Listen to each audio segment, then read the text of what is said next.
আমাদের বাড়িগুলো আজকে হয়ে গেছে রহমত শূন্য, বরকত শূন্য। শুধু ঝগড়া বিবাদ লেগেই থাকে, কাজিয়া লেগেই থাকে, দ্বন্দ্ব লেগেই থাকে, এবং এত ইনকাম করি, এত উপার্জন করি, কোনো বরকত নাই, কোনো রহমত নাই, শুধু অভাব অনটন দারিদ্রতা লেগেই থাকে। আজকে আমরা এমন কিছু আমলের কথা বলবো কোরআন এবং হাদিস থেকে। এই আমলগুলো যদি আমরা করি, রব্বুল আলামিন আমাদের বাড়িতে, ওই পরিবারে বৃষ্টির মতো রহমত নাজিল করবেন। সুবহানাল্লাহি বিহামদিহি। তাহলে যে আমল করলে রব্বুল আলামিন একটি পরিবারে, একটি বাড়িতে, একটি ঘরে বৃষ্টির মতো রহমত নাজিল করেন, এটা কিন্তু অত্যন্ত একটা খুশির বিষয়, অত্যন্ত একটা চমৎকার বিষয় এবং গুরুত্বপূর্ণ বিষয়। এই কারণে ভিডিওটা সম্পূর্ণভাবে দেখবেন, এবং ভিডিওটা দেখে অবশ্যই যদি আপনি উপকৃত হয়ে থাকেন, অবশ্যই ভিডিওতে একটা লাইক দিবেন, যাতে করে ভিডিওটা সবাই যেন দেখতে পারে। সম্মানিত ভাইগণ, বন্ধুগণ আমার, তাহলে বাড়িতে বৃষ্টির মতো রহমত নাজিল হবে যে আমল করলে প্রথম নম্বরে হলো বাড়িতে ঢোকার সময় আপনি সালাম দিয়ে বাড়িতে প্রবেশ করবেন।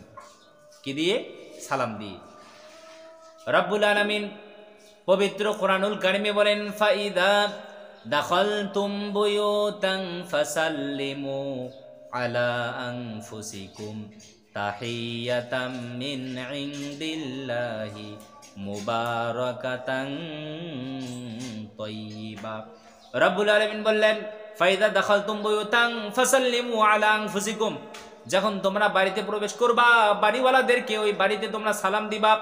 আলা আনফুসিকুম তাহিয়াতাম মিন ইনদিল্লাহ, এটা হলো আল্লাহ তাআলার পক্ষ থেকে কল্যাণের দোয়া এবং বরকতপূর্ণ ও পবিত্র একটি দোয়া হলো সালাম।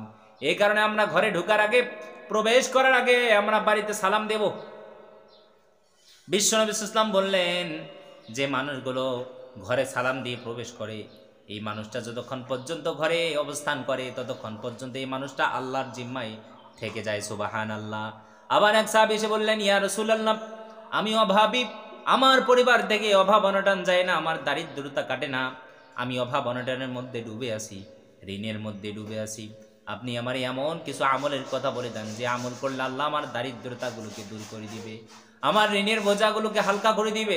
বিশ্বনবী সাল্লাল্লাহু আলাইহি ওয়াসাল্লাম ওই সাহাবীকে বললেন, তুমি যখন এই ঘরে প্রবেশ করবা, সালাম দিয়ে প্রবেশ করবা, আর ঘরে ঢোকার সময় তুমি পড়বা কুল হুয়াল্লাহু আহাদ আল্লাহুস সামাদ লাম ইয়ালিদ ওয়া লাম ইউলাদ ওয়া লাম ইয়াকুল লাহু কুফুয়ান আহাদ।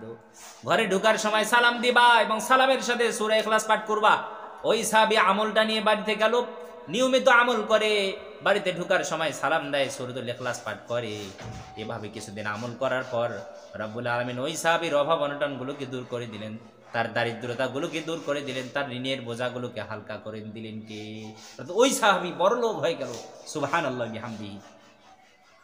এরপরে যে আমল করলে বাড়িতে বৃষ্টির মতো সবসময় রহমত নাজিল হবে, সেটা হলো কোরআন তেলাওয়াত করা।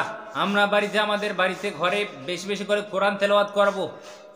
যে বাড়িগুলো কোরআন তেলাওয়াত শূন্য, কোরআন শূন্য, ওই বাড়িগুলোতে কখনো আল্লাহর রহমতের ফেরেশতা আসে না, রহমত নাজিল হয় না। আর যে বাড়িগুলোতে কোরআন তেলাওয়াত হয়, কোরআন পাঠ করা হয়, ওই বাড়িগুলোতে আমার আল্লাহ তাআলা রহমতের বাড়ি ধারা নাজিল করে দেন। সুবহানাল্লাহ। তাহলে আপনি আমি যদি আমাদের ঘরে, বাড়িতে যদি কোরআন তেলাওয়াত করি, ওই বাড়িগুলোতে সবসময় রহমত নাজিল হবে, ফেরেশতাদের আনাগোনা বাড়বে, ফেরেশতাগণ ওই বাড়িগুলোতে সবসময় যাতায়াত করবে। এর কারণে আপনার আমার পরিবার থেকে সমস্ত অশান্তি, ঝগড়া, বিবাদ, দ্বন্দ্ব, সমস্ত কলহগুলোকে দূর করে দিবেন কে? এরপরে হলো 3 নম্বরে বাড়িতে যে আমল করলে বৃষ্টির মতো রহমত নাজিল হয়, সেটি হলো আমরা আমাদের ঘরগুলোতে নামাজ আদায় করব। কি আদায় করব? আমরা আমাদের ঘরগুলোকে বিরান ঘরের মতো ফেলিয়ে রাখবো না। অনেক ঘর আছে যেই ঘরওয়ালারা নামাজ পড়ে না, যেই রমণীরা নামাজ পড়ে না। এই কারণে আমরা আমাদের ঘরে বেশি বেশি করে নামাজ আদায় করব। বিশ্বনবী সাল্লাল্লাহু আলাইহি ওয়াসাল্লাম তার ঘরে সুন্নত নামাজগুলো, নফল নামাজগুলো তিনি আদায় করতেন। এই কারণে আমরা আমাদের ঘরে নামাজ পড়ব। এটার কারণে আমাদের বাচ্চাগুলো নামাজ পড়া দেখবে, তারাও নামাজ পড়া শিখবে, তাদের ভিতরে নামাজ পড়ার একটা অভ্যাস তৈরি হবে, এবং ওই ঘরগুলোতে রহমত নাজিল করবেন কে? এরপরে হলো যে বাড়িগুলোতে বৃষ্টির মতো রহমত নাজিল হবে, যে বাড়িগুলোতে গান বাজনা হবে না, বাদ্যযন্ত্র বাজবে না, শয়তানের ঢুকঢুকি যে বাড়িগুলোতে বাজবে না, ওই বাড়িগুলোতে আল্লাহর রহমত নাজিল করে দিবেন কে? কিন্তু আমাদের পরিবারে আজকে দেখা যায়, বাড়িতে দেখা যায়, ছেলে যুবক, মেয়ে যুবতী সবসময় গান বাজনা, রঙ্গমঞ্চ নিয়ে পড়ে থাকে। বাড়িতে সবসময় শয়তানের ঢুকঢুকি বাজানো হয়, গান বাজনা করা হয়। এর কারণে ওই বাড়িগুলোতে আল্লাহর রহমতের ফেরেশতা আসতে পারে না, আল্লাহর রহমত ওই বাড়িগুলোতে নাজিল হয় না, যার কারণে ওই বাড়িগুলোতে অশান্তি দিয়ে ভরা, ঝগড়া বিবাদ দিয়ে ভরা, কলহ দিয়ে কিন্তু ভরা, নাউজুবিল্লাহ। এই কারণে আমরা আমাদের বাড়িগুলোতে কখনো গান বাজনা বাজতে দেব না। এরপরে যে বাড়িগুলোতে বৃষ্টির মতো রহমত নাজিল হবে সেটি হলো যে বাড়িতে কোনো কুকুর প্রবেশ করতে পারবে না। যে বাড়িগুলোতে কুকুর আসে ওই বাড়িগুলোতে কখনো আল্লাহর রহমতের ফেরেশতা আসতে পারে না, অর্থাৎ ওই বাড়িগুলোতে কখনো আল্লাহর রহমত নাজিল হয় না যে বাড়িগুলোতে কুকুর থাকে। বিশ্বনবী সাল্লাল্লাহু আলাইহি ওয়াসাল্লাম একবার চিন্তিত হয়ে গেলেন, ওহী আসে না, ওহী আসে না। জিবরাইল আমিন বললেন, ইয়া রাসূলুল্লাহ, আপনার কাছে আমি ওহী নিয়ে যাব, ওহী নিয়ে আসবো, কিন্তু হযরত জিবরাইল আলাইহিস সালাম ওহী নিয়ে আসেন না। বিশ্বনবী সাল্লাল্লাহু আলাইহি ওয়াসাল্লাম চিন্তিত হয়ে গেলেন, পেরেশান হয়ে গেলেন, কারণ কি, কেন জিবরাইল আমিন ওহী নিয়ে আসেন না। এরপরে এক পর্যায়ে জিবরাইল আমিন এসে বললেন, ইয়া রাসূলুল্লাহ, আপনার কাছে ওহী না নিয়ে আসার কারণ হলো আপনার ঘরের বিছানার নিচে কুকুর প্রবেশ করে আছে, নাউযুবিল্লাহ। আপনার ঘরে কুকুর প্রবেশ করেছে বিছানার নিচে, দেখেন সেটারে বের করে দেন, তাহলে আপনার প্রতি ওহী নাজিল করবেন কে? আল্লাহ পাক রব্বুল আলামিন। বিশ্বনবী সাল্লাল্লাহু আলাইহি ওয়াসাল্লাম ওই কুকুরটাকে ঘর থেকে বের করে দিলেন, তাড়িয়ে দিলেন। বিশ্বনবী সাল্লাল্লাহু আলাইহি ওয়াসাল্লামের উপর আল্লাহ তাআলা ওহী নাজিল করলেন, সুবহানাল্লাহ। এই কারণে কুকুরকে কখনো আমরা আমাদের বাড়িতে প্রবেশ করতে দেব না, কুকুরকে আমরা আমাদের ঘর থেকে বের করে ফেলবো, তাহলে আমাদের ওই বাড়িতে রহমত নাজিল করবেন কে?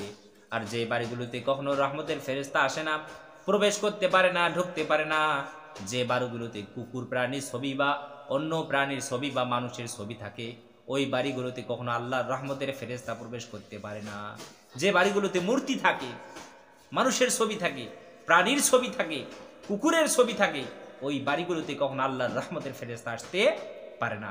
এই কারণে আমরা যদি আমাদের বাড়িতে বৃষ্টির মতো রহমত যদি পেতে চাই, আমরা আমাদের ঘরগুলোতে কোরআন তেলাওয়াত করব, বাড়িওয়ালাদেরকে সালাম দিব, এরপরে হলো বাড়িতে নামাজ আদায় করব, এরপরে গান বাজনা বাদ্যযন্ত্র বাড়িতে বাজতে দিব না, কুকুরকে বাড়িতে ঢুকতে দেব না, কুকুরের ছবি অন্যান্য প্রাণীর ছবি আমরা কখনো ঘরে রাখবো না, মূর্তি আমরা কখনো ঘরে রাখবো না। তাহলে ওই বাড়িগুলোতে বৃষ্টির মতো রহমত নাজিল করবেন কে? আল্লাহ তাআলা।